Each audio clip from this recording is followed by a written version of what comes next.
أكبر أشهد أن لا إله إلا الله أشهد أن لا إله إلا الله أشهد أن محمدا رسول الله أشهد أن محمدا رسول الله حي على الصلاة حي على الصلاة حي على الفلاح حي على الفلاح الله أكبر الله أكبر لا إله إلا الله.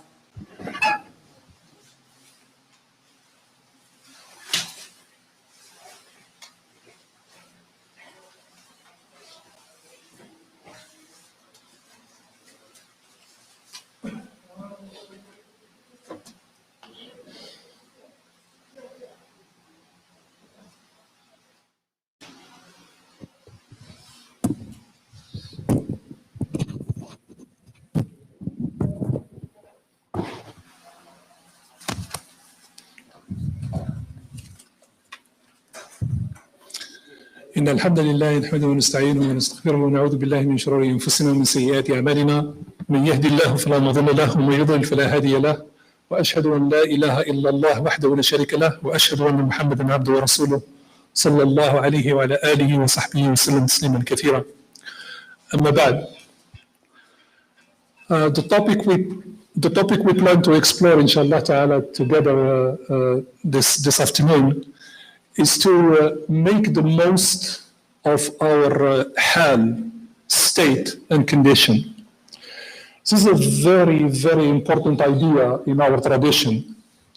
As I'm sure you very well know, civilizations, cultures, and thought processes through time have all wrestled with the fundamental idea of what constitutes a human being. Clearly, in the world of biology and in the diversity, which is extraordinary, of the species, there is a creature that is distinguished from all of the others by a number of characteristics. And clearly, the human being is set apart on the expectation that the human being has characteristics that define us that human in ways that A, makes it different from all of the other species. We stay within the domain of the biological. And B, that distinguishing characteristic is informed by something that is meaningful, that we can put our arms around and we understand it. Obviously, we have something that Allah subhanahu wa ta'ala has made manifest when He commands a certain act of creation to take place, upon which we have no say. This is exactly what the Quran says. Kun fayakun. When Allah subhanahu wa ta'ala wishes something to be, He says be, and it is. In that act of creation, the sharing of the phenomenology and the experience is very level playing field. The act that creates a plant, or an ant, or a rock, or a planet, or a galaxy, or fish in the sea, or a human being is the same. It's Allah's will manifest in the form of creation. At least as much as my knowledge is limited, I have never heard of anything in the biological realm that understands the concept of the other dimension of the divine manifestation that is called revelation. I have not heard of a revelation being sent to aliens or a revelation that has been sent to microbes or things of that nature. My only understanding today, perhaps because of my limited knowledge, revelation has come to human beings through a process of prophethood and process of textbooks, sacred texts that get revealed, etc. So that brings with it a sense of extraordinary responsibility and a distinguishing characteristic that we know of as being unique only to this creature that's called the human being.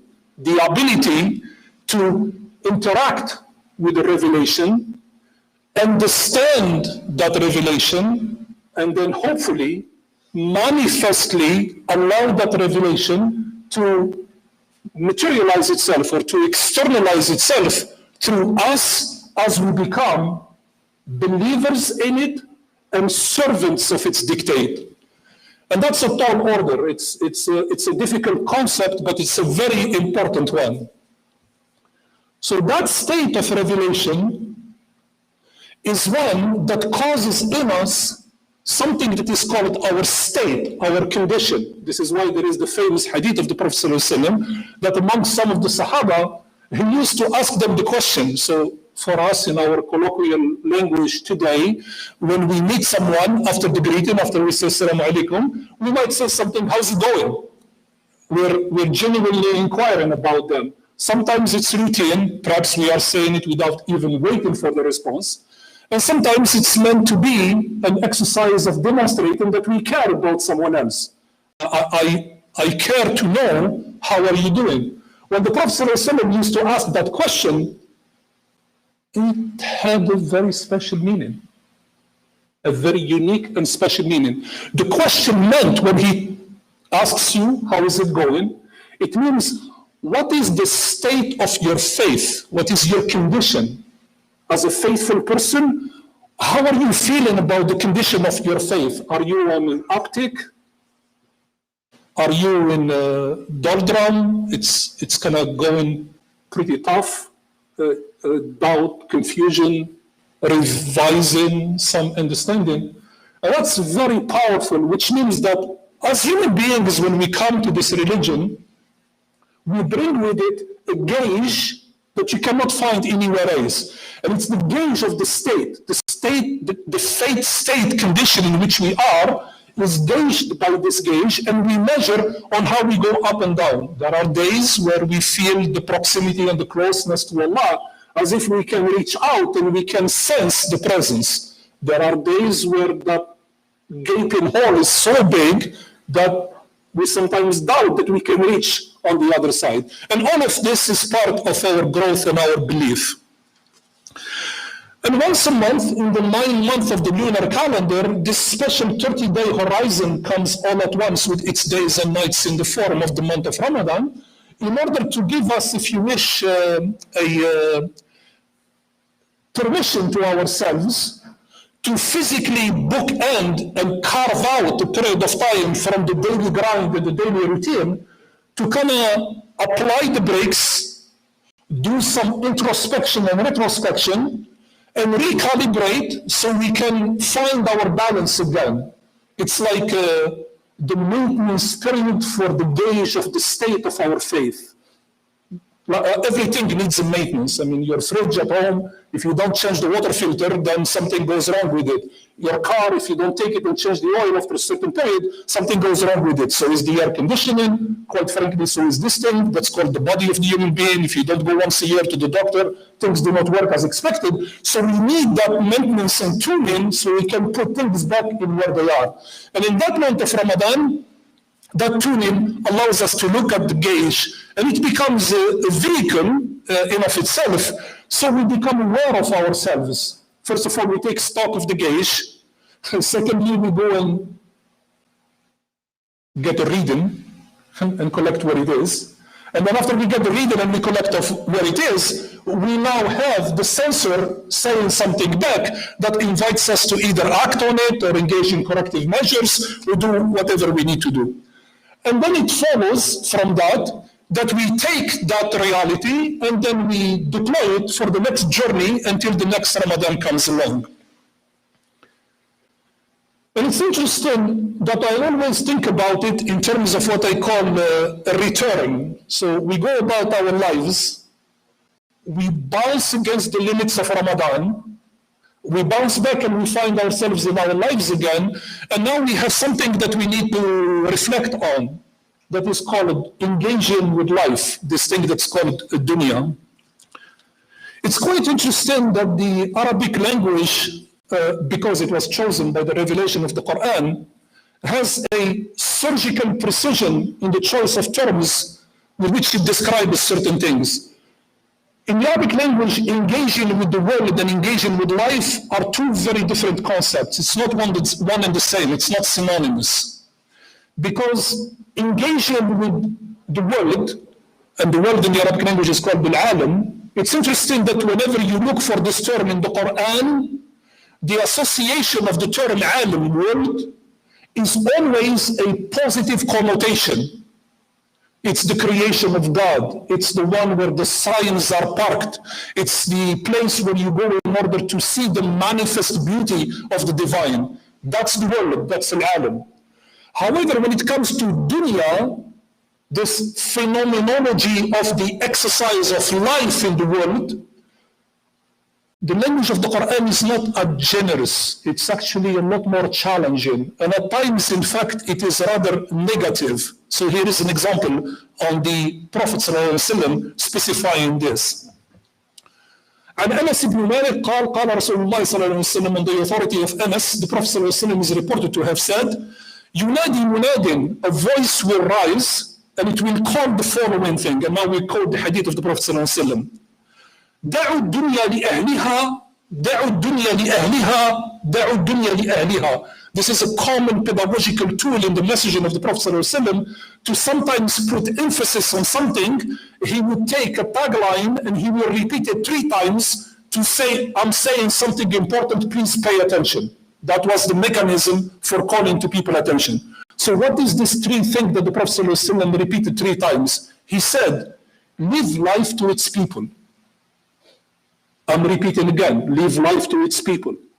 And I'm doing it for the 3rd time. Live life to its people. Why? Because of the answer he's going to provide next. من أخذ من الدنيا أكثر مما يكفيه. Whoever takes from this life more than one needs, أخذ جيفة ولا يشعر. It's as if you fed yourself from a dead carcass and you don't even know. So this is an antidote. It's like a preventive inoculation and vaccine against the insatiable appetite for life, where you start consuming it more than you need, running after it more than you should, submitting to its desires more than it is allowed, and getting sucked into it way more than your state and condition can bear. And basically your orientation as a human being, instead of being an amalgamation of a number of good things inside you, biology, behavior, emotions, faith, that race, that mad race, turns you into an empty vessel that just follows the whims and the ambitions and the dollars and the wealth accumulation, whatever it is that makes it for someone. And the Prophet ﷺ, in his infinite wisdom, is actually a tremendously powerful and potent teaching tool. Isn't it true that after you take something that is nutritional for your body, maybe like a good breakfast, you should stop there? Because if you keep stuffing yourself, you have no capacity. You just take in on more that will either turn into fat or unhealthy organisms coming inside your body, or worse still, which is the intent of the Prophet ﷺ here, you are not simply accumulating things that are unhealthy for you, you are carving from something that is destructive to your life. That's a very powerful idea. It's an amazing, powerful idea. Because when you do that, then your spiritual immune system gets weakened. Your priorities in life are not oriented around the right things that we have to cue and prioritize. And more importantly, whatever model you are on is no longer sustainable. It just does things to you that are completely counterproductive to your nature as a human being. And so my thesis has always been that the soul, specifically the worship of fasting, abstaining from food and drink and whatnot, has the ability to do something that is quite powerful. In its ability to put us in touch with ourselves again. I'm sure you have all read about the new craze that's going on around the world now with intermittent fasting and the benefits that come from intermittent fasting and whatnot. By driving intermittent fasting to its longest possible time horizon, what do you get? You get autophagy. And what's the great benefit of autophagy? Your healthy cells start shedding the bad ones, and literally you are renewing your body from within. That's a biological argument. The spiritual argument is the same. It's exactly the same. It's a renewal, it's a new lease on life for this gauge that's called our spiritual condition. And so when this comes back, after the month of Ramadan, we have a concession during the month of Ramadan that unfortunately goes away. We wish we could have it for longer. 12 months in the year would be great. We don't have it for that. We have it only in 30 days, in 365 days. And what is that? Is the promise that Allah subhanahu wa ta'ala makes at the beginning of every month of Ramadan by locking up these temptations in the famous hadith of the Prophet ﷺ that's called Safidat al-Shayatin, where the temptations and the devils have been chained in some place so they don't distract us. That stuff comes back. I've always said that the manifestation of this thing that's called the shayateen in our religion, they come in two forms. One form that we do not see, that Allah only knows its secrets and its reality. But the second form we see, and it is manifest, that interacts with us all the time. It's human beings who choose to be evil. That's a reality that we interact with every day. And it's one to which we need to build resilience. And it's one towards which we need to build some ways of resisting it. Allah subhanahu wa ta'ala says in Surah Ali Imran, الَّذِينَ قَالَ لَهُمُ النَّاسِ, there are those for whom people will say, إِنَّ النَّاسَ قَدْ جَمَعُوا لَكُمْ. Fear, people who have gathered for you ways in order to undermine your life and your dignity and your bravery. فَخْشَوْهُمْ, fear them, submit to them. What happens when you are one of the ones that gets integrated with the idea of the teaching of the Prophet ﷺ? فَزَادَهُمْ إِيمَانًا وَقَالُوا حَسْبُنَا اللَّهُ وَنِعْمَ الْوَكِيلُ. But the people that when they hear that, withdraw back and say that, I'm not going to fear this, and I'm not going to be subject to this, and my dignity is not for sale. When you take that posture, when you take that position, it's not the position of weakness or a posture of giving up. Quite the contrary, as soon as you take that position, then the Quran gives you the glad tidings. He calls you, and they are those that Allah will increase them in their faith, and then they will say, Hasbunallah, it is upon Allah that we rely, wa ni'mal wakil, and He is the best of the relying parties to whom we should go to. Sadaqallahu al-Azim. And that's our segue for the second part of the khutbah and my reflection today on the dismal state of the world that we live in and the absolute, wanton, barbaric, behavior of some places around the world where human life can be trampled and abused and misused and horrifyingly destroyed for purposes that make no sense whatsoever. If my memory is correct, I think it was about 8 years ago, where Noam Chomsky, before his retirement away from MIT, gave a memorial lecture to honor Edward Said.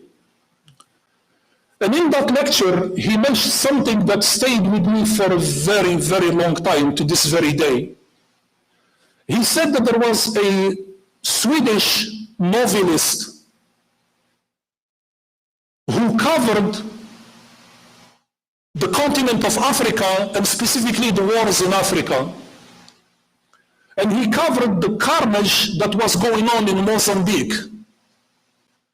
And so this Swedish writer and journalist one day was walking towards a hot place of a war zone in Mozambique, and he sees a villager escape his murderers and running away from the carnage. And the man was in a dismal condition, covered in dust, running for his life, carrying nothing. And then the Swedish writer notices something in that human being. He painted shoes on his feet. He was running barefoot, but he felt the need and the desire. He couldn't have shoes. He painted them on his feet from dyes that he got from the ground, but he felt the urge to paint shoes on his feet. That's a very powerful idea. Because when the forces of the world conspire to try to take out of us our humanity and our dignity, there is a threshold that all of us as human beings, that we react to. And we draw a line and we say enough is enough. My dignity is not for sale. Yeah, maybe they ransacked the village and maybe they murdered everybody in that village and whatnot. But still, in the moment of preserving the most precious thing that that human being had, that villager had, he had the thought process to stop and paint the shoes on his feet to say, I still walk with some dignity. I'm not surrendering to what I experience around me. And it's that theme of dignity that I want to cover for the ending of this khutbah. I will submit to you that as a student of history, the one nation, the one ummah that over and over and over again stood up to be the guardian of dignity are the Muslims. I strongly advise you that you go check it out and help us all get educated about our religion. We have always been the shield and the guardian of retaining and maintaining our dignity because it is something that is absolutely fundamental and we see it as an inalienable right in our being. And where does al-Izzah come from? It's a term in the Quran. Allah subhanahu wa ta'ala is the one who bestows it upon people. So I'll give you two examples on which I will conclude the khutbah. One is from Umar radiallahu ta'ala anhu, and the other one is from Salah ad-Din al-Ayyubi. During his tenure, Umar, when he was a caliph for the second rotation after Abu Bakr passed away, he was invited to travel to Jerusalem in order to accept the keys of the city.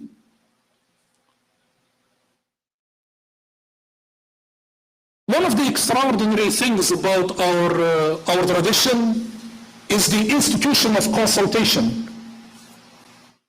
So he gets the invitation, and he's the head of the state. And he didn't say, oh, okay, let's go. He said, let me consult. So he talked to Uthman radiallahu ta'ala anhu, and Uthman radiallahu ta'ala anhu advised against it. He said, I don't think you should go. Okay? So he said, that's one opinion. So he goes to talk to Ali radiallahu anhu, and he said, what do you think I should do? And Ali said, I think you should go.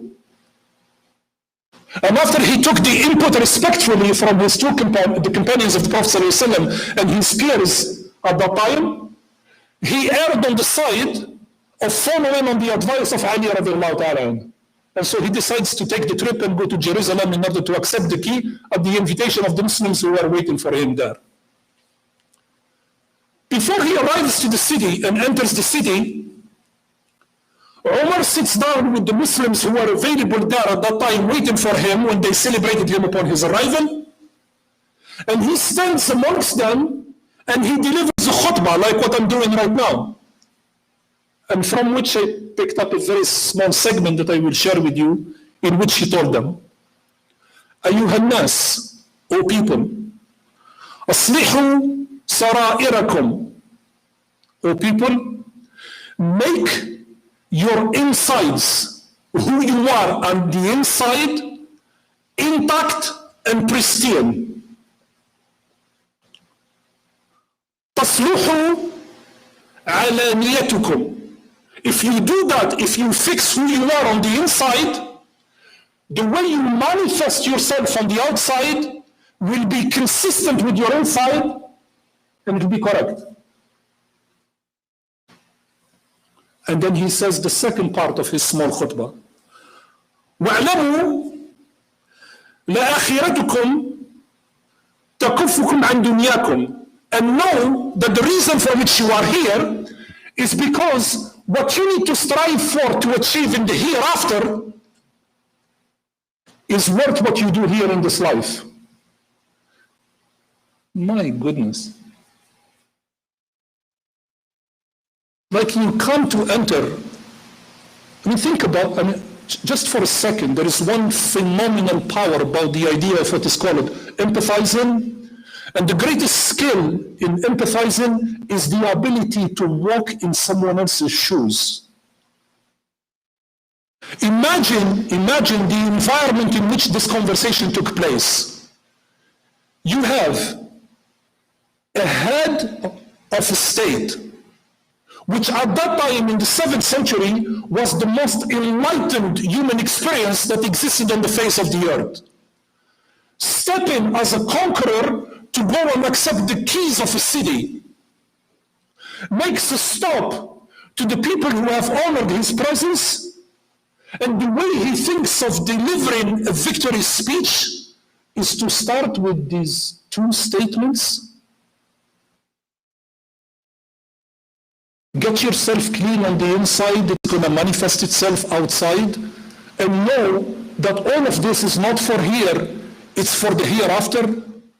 He did not have a council that was talking about how do we reduce them to ashes, how do we make sure that never again something will happen to us. He didn't give them a long speech about traumatic memory of what happened. He didn't give them the destructive power of what we can do in order to submit the natives to our will.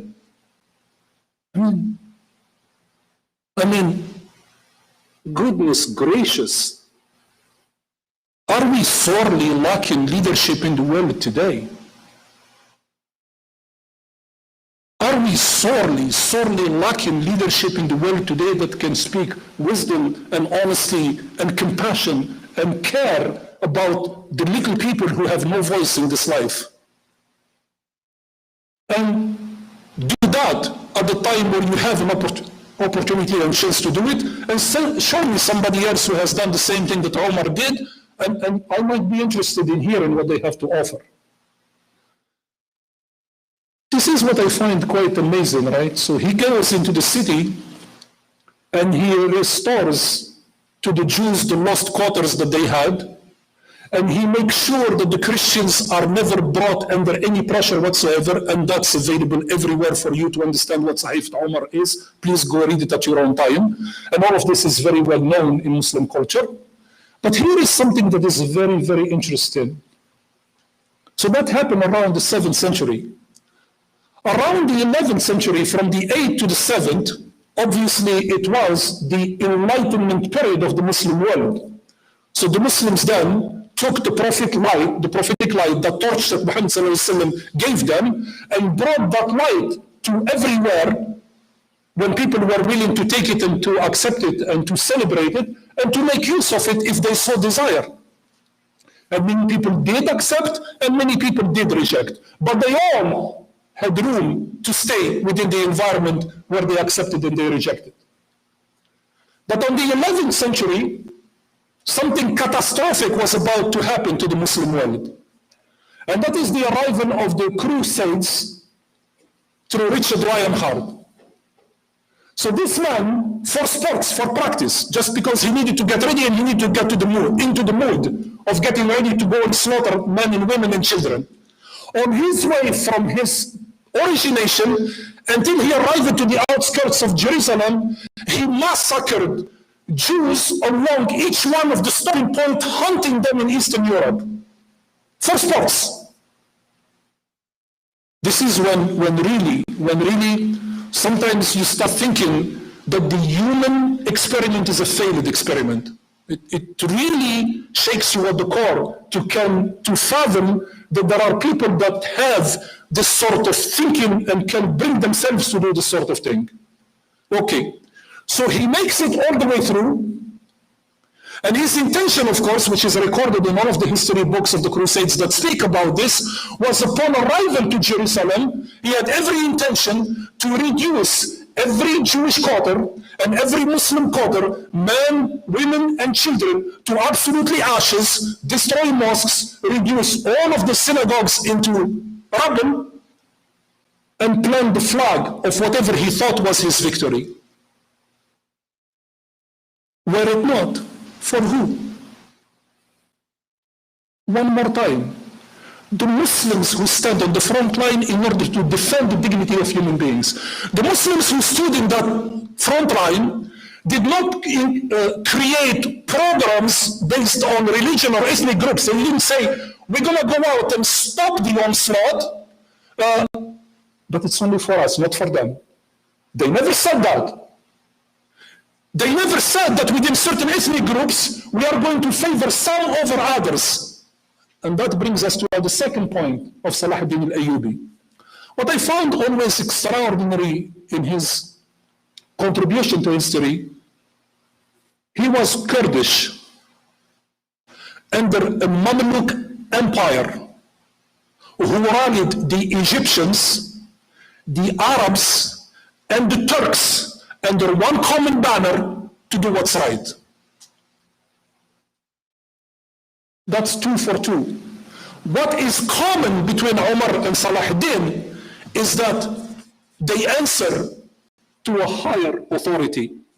They have a vision of the world where people can live in hope, where people can live under harmony, where people can feel compassion to one another, where people don't have to deny the existence of one for the other to have the right to exist. That is what is sorely lacking and can be learned from the gems of this religion. In Surah Al-Anfal, which is my concluding verse for tonight, inshallah, Allah subhanahu wa ta'ala said, وَمَا جَعَلَ لَهُ اللَّهُ إِلَّا بُشْرًا. When Allah subhanahu wa ta'ala has made something, He has made وَمَا جَعَلَهُ اللَّهُ إِلَّا بُشْرًا. He has made only one thing to be a glad tidings. وَلِتَطْمَئِنَّ بِهِ قُلُوبَكُمْ, such that your hearts can find peace and serenity in it. وَمَا النَّصْرُ إِلَّا مِنْ عِنْدِ اللَّهِ. And victory cannot come except from Allah subhanahu wa ta'ala. إِنَّ اللَّهَ عَزِيزٌ حَكِيمٌ. صدق الله العظيم. وأقول قولي هذا واستغفر الله لي ولكم فاستغفروه فيفوز المستغفرين.